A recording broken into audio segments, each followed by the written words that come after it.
Hello दोस्तों, एक नए वीडियो में आपका फिर से स्वागत है। आज की इस वीडियो में हम बात करेंगे विद्यालयों में चलाए जा रहे आनंदम कार्यक्रम की। विद्यालयों में पठन पाठन कार्य शुरू करने से पहले आनंदम का एक वादन रखा गया है। आनंदम की शुरुआत माइंडफुलनेस से की जाती है। इसमें बच्चे को ध्यान लगाने के लिए प्रेरित किया जाता है और एक टॉपिक पर उसे अपना ध्यान केंद्रित करने को कहा जाता है।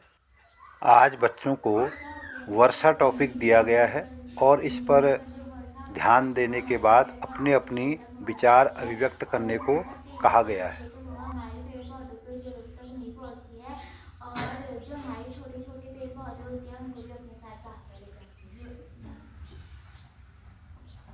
जो करते हैं बारिश का मौसम और अच्छा होता है। और जब जब जब बारिश होना भी बहुत ज़रूरी है क्योंकि इसमें से हमारे खेतों में पानी भी जाता है।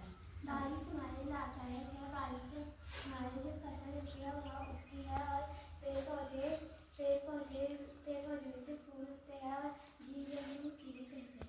बारिश हमारे लिए आवश्यक है क्योंकि अगर बारिश नहीं होगी तो हमारे पेड़ पौधे जो है वो सूख जाएंगे और अगर बारिश होती है तो हमारे पेड़ पौधे हरे भरे रहते हैं। जब बारिश हमारी आवश्यकता है, जब बारिश नहीं होगी तो हमारे खेत हरे भरे भी नहीं होंगे और जीव जंतु पानी भी नहीं पी सकते। बारिश हमारे लिए बहुत उपयोगी है और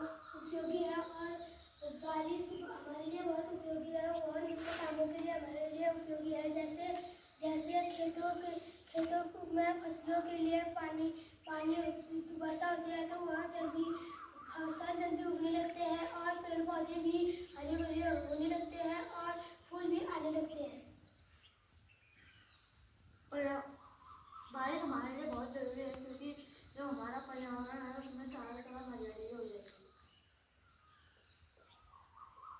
बारिश हमारे लिए ज़रूरी है क्योंकि बारिश अगर होगी तो हमारा पर्यावरण हरा भरा होगा। ध्यान किया बारिश के बारे में और बारिश हमारे लिए किस तरह से उपयोगी है उस पर आप लोगों ने अपने अपने विचार दिए। अब थोड़ा हम कल की गतिविधि की ओर बढ़ते हैं। कल हमने एक कहानी सुनी थी, तो क्या शीर्षक था कहानी का? हाँ, कछुआ और कौवा। उसके बारे में कहानी सुनी थी हमने और कहानी पर हमने कुछ बिंदुओं पर चर्चा की। ठीक है, तो आपने ये कहानी शेयर की होगी अपने दोस्तों के साथ, भाई बहनों के साथ, आपने उनको सुनाया होगा। तो क्या आपने कहानी सुनाने जिसको सुनाई, अपने भाई को, बहन को, मम्मी को, जिसको भी सुनाई, क्या उनका कोई प्रत्युत्तर आया? उन्होंने कोई आपको जवाब दिया उसके बारे में? दो चार बच्चे बता दीजिए। एक तो जब बता दीजिए। मैंने अपने भाई को सुनाई कहानी, उसने कहा कि कछुआ बोलता नहीं तो उसकी जान बच जाती और वो अपने मित्र से नीचे आके बोलता कि ऊपर से तो पृथ्वी बहुत अच्छी लग रही है। जब अगर जो कछुआ था वह उसने जल्दीबाजी नहीं करनी चाहिए, इसलिए मैंने वह कहानी अपनी मम्मी को सुनाई तो मम्मी ने कहा कि हमें हर काम में जल्दीबाजी नहीं करनी चाहिए। मैंने यह कहानी अपनी दीदी को सुनाई जो कि दीदी ने कहा कि हमें अपने कामों को जल्दीबाजी में नहीं करना चाहिए और हमें अपने आप को धैर्य बनाए रखना चाहिए। आज गतिविधि के तहत अध्यापक ने बच्चे के कान में एक वाक्य बोला कि परसों सोमवार को अंबेडकर जयंती है, विद्यालय खुला रहेगा, और इस वाक्य को प्रत्येक बच्चे से दूसरे बच्चे के कान में चुपचाप बोलने को कहा। और जब 15 बच्चों के द्वारा यह वाक्य एक एक करके दूसरे बच्चे के कान में बोला गया तो अंतिम 16वें बच्चे ने इस वाक्य को क्या बोला, आइए सुनते हैं। आपने क्या सुना बता दीजिए। परसों छुट्टी है। परसों छुट्टी है। चलिए आप खड़े रहिए। परसों छुट्टी है ये आपने सुना। अच्छा, आपने क्या बात कही थी? मैंने कहा कि परसों सोमवार को अंबेडकर जयंती है, स्कूल खुला रहेगा। देखिए, हमने बात की थी परसों सोमवार को अंबेडकर जयंती है, स्कूल खुला रहेगा। और 15 बच्चों के बाद आखिर में 16 बच्चा क्या करा हमसे, परसों छुट्टी है।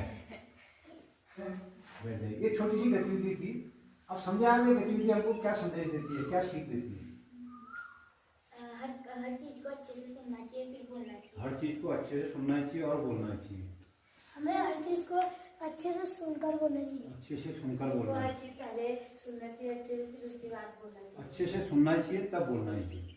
हमें हर चीज अच्छे से कान लगाकर सुनना चाहिए और तब बोलना चाहिए। ध्यान से सुनना चाहिए और तब बोलना चाहिए। और बताइए। हमें हर चीज़ ध्यान से सुनना चाहिए और फिर बोलना, हर चीज को ध्यान से सुनना चाहिए फिर बोलना तब बोलना चाहिए। तो ये छोटी सी गतिविधि थी। कैसी लगी आपको ये गतिविधि? इसको आप भी कर सकते हैं एक दूसरे, ठीक है। तो आज की गतिविधि यही समाप्त करते हैं।